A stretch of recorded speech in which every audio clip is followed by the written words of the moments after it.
Hello everyone, welcome back to Feast South African Cooking. So today I'm making cottage pie. It's my nephew's favorite meal, and his name is Lyles, and he absolutely loves cottage pie. So he isn't here, he's back in South Africa. But I was chatting to him the other day and we were talking about his favorite foods, and he said he loves and he misses my cottage pie. So I said I'll make a video and put it on YouTube of how I cook cottage pie. So what we're going to do first of all is I've already done this. So I've got 8 potatoes which I've chopped and put into water, and I'm going to boil it. So here's the potatoes. Okay, so I'm going to put the potatoes to boil, and then I'm going to add a bit of salt. You can add the salt according to your taste, and like I always say, you can use less salt, you can use Himalayan salt, whatever salt you choose to use. So while the potatoes are boiling, which shouldn't take too long, I'm going to make the mince. Alright, so we're going to make the mince. I think you guys can see the pot.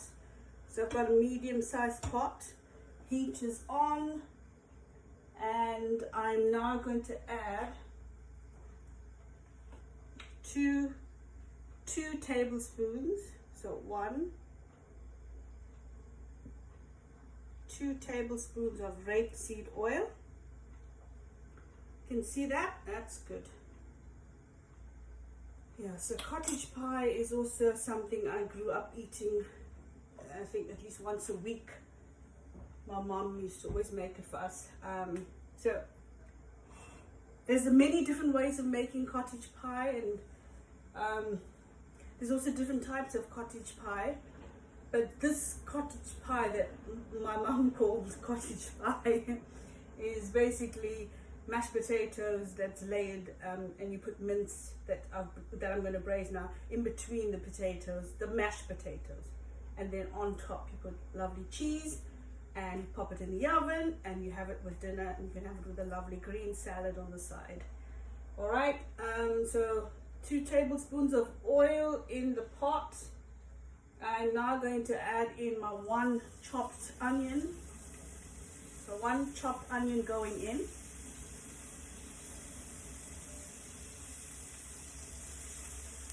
And I'm just going to wipe my hands. Sorry, I'm just going to wash my hands.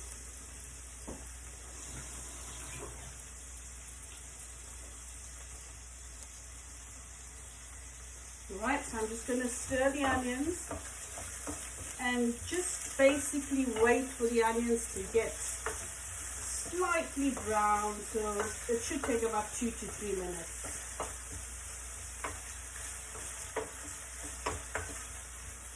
Okay, it's getting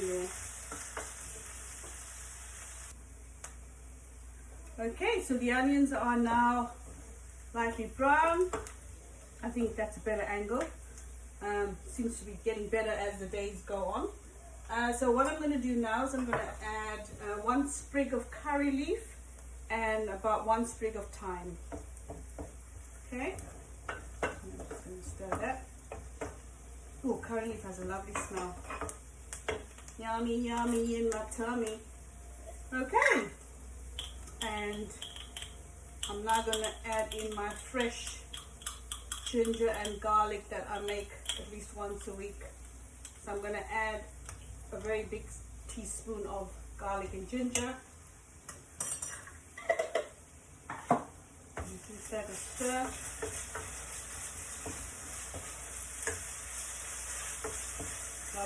Lovely aromas coming out of this pot. And I'm going to now add in my 1.5 tomato. 1.5 tomatoes going in. Okay. Put this one side. It's gonna turn the heat up a bit. Okay. All right. So I'm just giving that a stir, and then I've got Okay, so I've got 2 teaspoons of mixed masala, 1 teaspoon of chili powder, and about 1/4 teaspoon of turmeric powder. Got that? Yeah? Okay, so that's going in.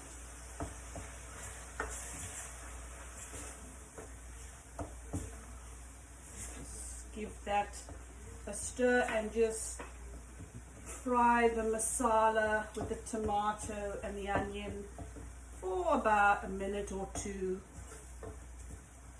Wow, I wish you guys could smell this. This is so delicious. So I'm not making my cottage pie very spicy today. You know, it's not always good to eat spicy food. Okay, so I've got 500 grams of lamb mince, which I've already washed, and I always soak my meat with vinegar before I cook it. So I soaked it with vinegar in the morning, and I've washed it, and I'm going to now put it into the pot. You can use beef mince, you can even use turkey mince, I think it is.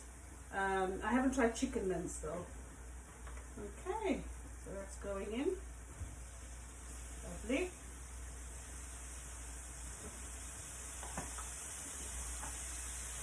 And then I'm just going to let this cook for about 20 minutes. Sorry, I'm just going to quickly wash my hands so I can put some salt.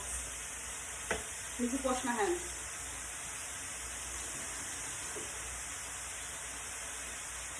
I'm going to be smelling of spices. Okay, so let me just give this a stir before I put the salt in.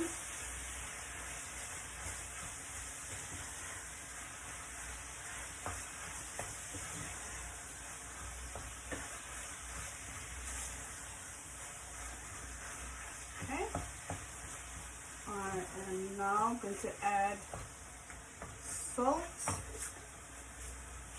Okay, so the salt's going in, and this will cook, like I say, for about 20 to 30 minutes, and then we'll do the other part. Thank you. So what you need to keep doing is to make sure you check your pot every 5 minutes to see how it's doing. So it's been about 5 minutes. I'm just going to quickly check.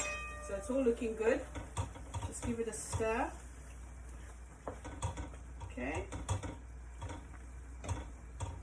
And then just pop the lid back on and let it cook. Okay. So the potatoes are now soft. I'm going to add 1/2 teaspoon of black pepper. Still need to buy peppercorns. I've only got fine ground black pepper in my kitchen. I go to the shop and I just always seem to forget. I'm so silly. Anyway, I've got 25 grams block of butter, and I'm just going to add 1/4 cup of milk. You can use olive oil when you make your mash, and you can use vegan butter. You can use skimmed milk, semi-skimmed milk. Today I'm just using full fat milk. So 1/4 cup of full fat milk. Just feel for a nice wholesome meal. So I'm just going to mash the potatoes, and I've still got the heat on until it's nice and soft. As you can see, I'm getting there slowly.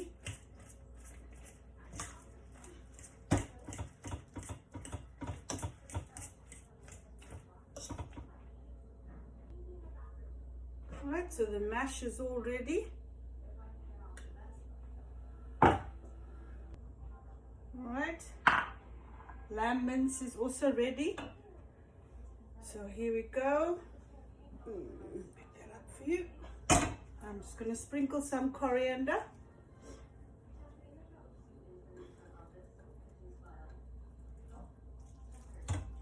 Stir it all in. Smells divine. And then now I'm just going to layer it with mash, mince, mash, mince, mash, cheese. 200 grams cheese. You can always add more cheese if you want it to be cheesier. Cheesier. So I'm just now going to put it all together. So I've put in a bit of mashed potato right at the bottom of the casserole bowl. So just kind of, and put a bit more, and then put a spoon or two of mince. Kind of just spread it evenly. You can see. A bit more mash. It's a nice, delicious warming meal for a cold winter's day with a lovely side salad, or even, you know, you can have steamed veggies, mixed veggies on the side with you can even have a bit of gravy. You know, it's your choice really, but this on its own is just as delicious.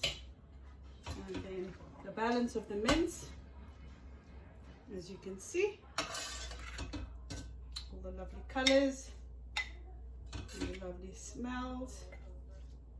Spread that.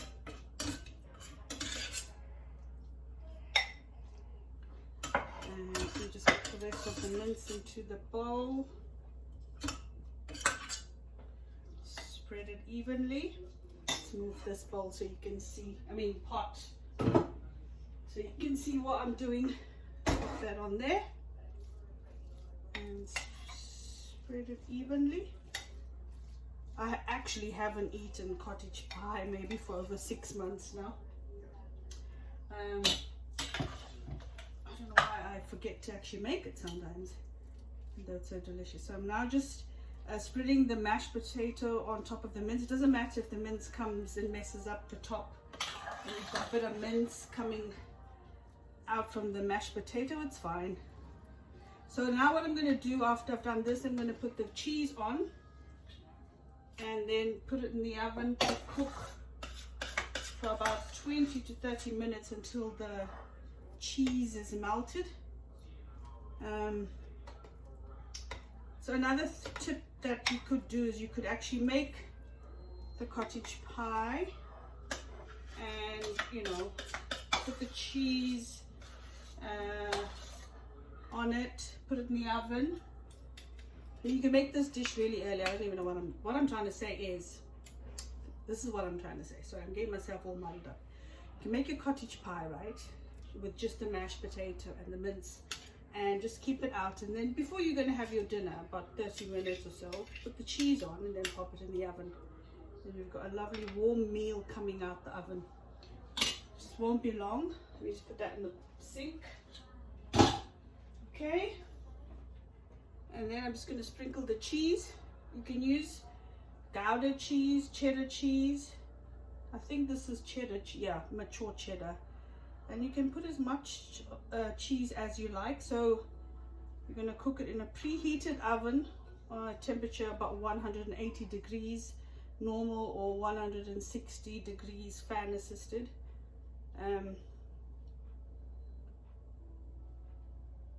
Sprinkle the cheese all over. Having a very cheesy, warming, mashy, mincy Lyles, I'm going to call it Lyles Cottage Pie. Alright, so I'm going to pop that in the oven and I'll get back to you. Alright, so there's the yummy cottage pie. I've just taken it out of the oven, looking absolutely delicious. And I'm going to serve that with a lovely green salad for dinner. Okay, so cottage pie is ready for dinner later. Please guys, do try the recipe one day and let me know how it comes out in the comments below. And again, thank you very much to all the people that view my videos, to my subscribers, and you know, to whoever, just even if you just put it on and see it for 2 seconds, it means a lot to me. But hopefully you watch the whole video. Thank you again from the bottom of my heart, and don't forget to like, to subscribe to Feed South African Cooking, and I'll be back shortly. Thank you. Bye bye.